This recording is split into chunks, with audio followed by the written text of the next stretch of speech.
Well, nice to see you guys. Nice to see you. First of all, we needed more Annabelle, right? Is that what was the motivation to bring like more of her to the big screen? Well, I was glad that they wanted to go in a different direction. That it wasn't just the first movie one more time, which sometimes happens with horror sequels in particular. But they actually wanted to do something with a bigger scope and something that was totally different. Used a different story, different characters, and that's why I wanted to do it. So I could do my own version of a movie in the Conjuring universe.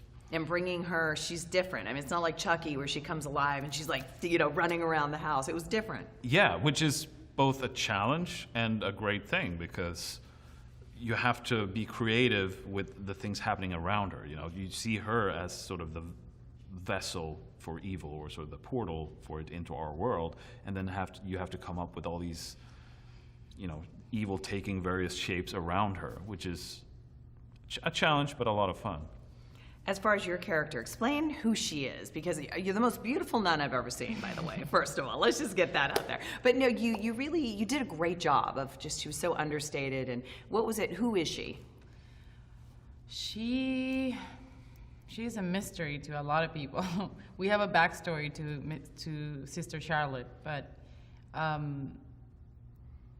she's somebody that had a different life before she decided to give herself, her life to God and become a nun. You know, she had a story behind, which is really good for me as an actress because I know I have something to work with.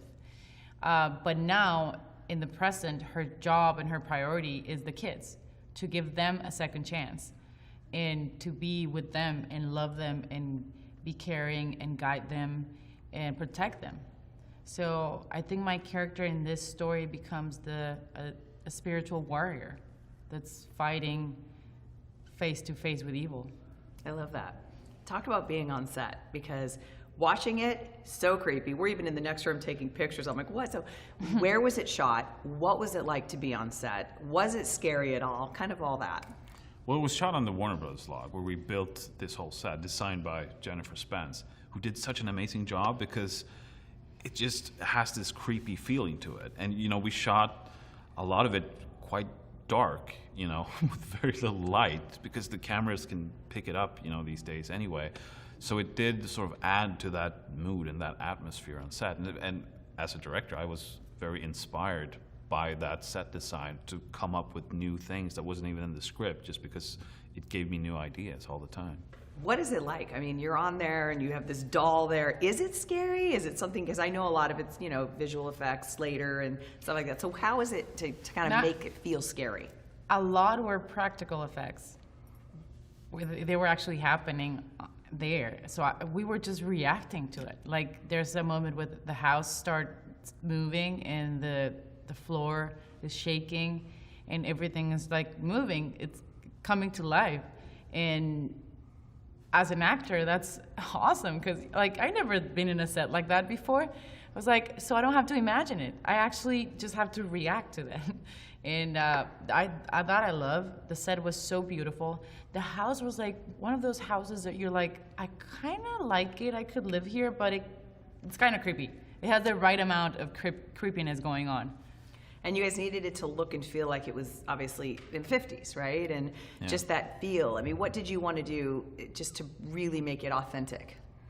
Well, to have that sense of it being worn down.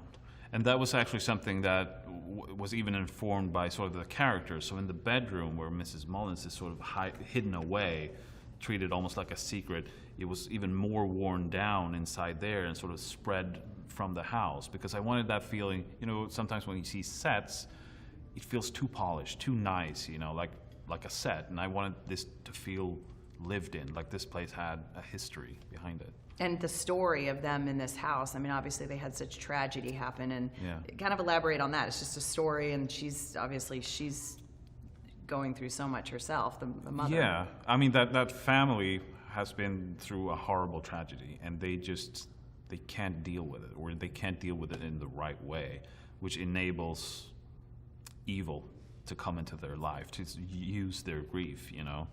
They kind of open the door for evil. Yes.